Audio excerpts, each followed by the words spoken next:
Šiandien norėčiau su jumis praeiti vieną labai įdomų kelią. Nuo kavos uogelių iki kavos puodelio. Dabar Kolumbijoje dar neprasidėjo kavos rinkimo sezonas. Dauguma uogų yra žalios, bet raudonas uogas reikia rinkti visada.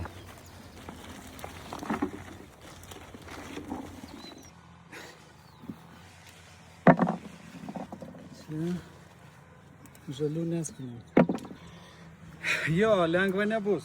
Kovo gale balandžio mėnesį prasidės tikrasis sezonas. Per 2 mėnesius čia praktiškai visos tos uogos bus raudonos. Šios dienos derlius nėra labai didelis. Tuoj pasversime ir tiksliai sužinosim. Once? 79 kg, iš jų mano nuopelnas 500 gramų.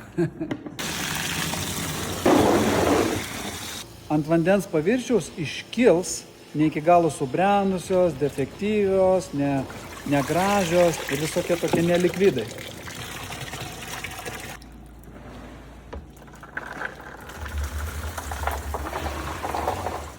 Dabar šitas atrinktas uogas reikia fermentuoti. Paprastai fermentacija vyksta šitose didelėse talpose. Bet mes dabar darom nedidelį eksperimentą. Fermentacija trunka nuo 3 iki 5 dienų. Ir štai kaip po vienos dienos atrodo vaizdelis. Vyksta rūgimo procesas. O štai čia ką mes matom. Čia džiūsta kavos uogos, kurios dar nebuvo nužievintos, taip sakant.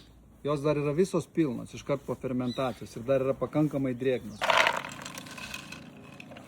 Paprastai kūlimui būtų naudojama tokia didelė mašina. O čia mes pažaisim su nedideliais kiekiais.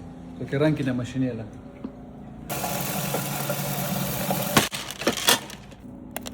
Dar šiukšlyčių yra.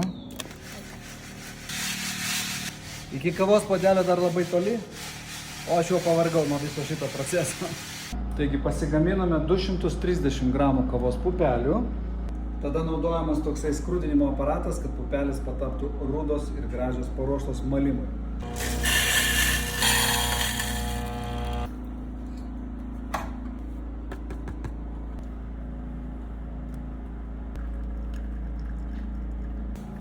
Užpylus karštą vandenį viršuj susidaro tokia putelė.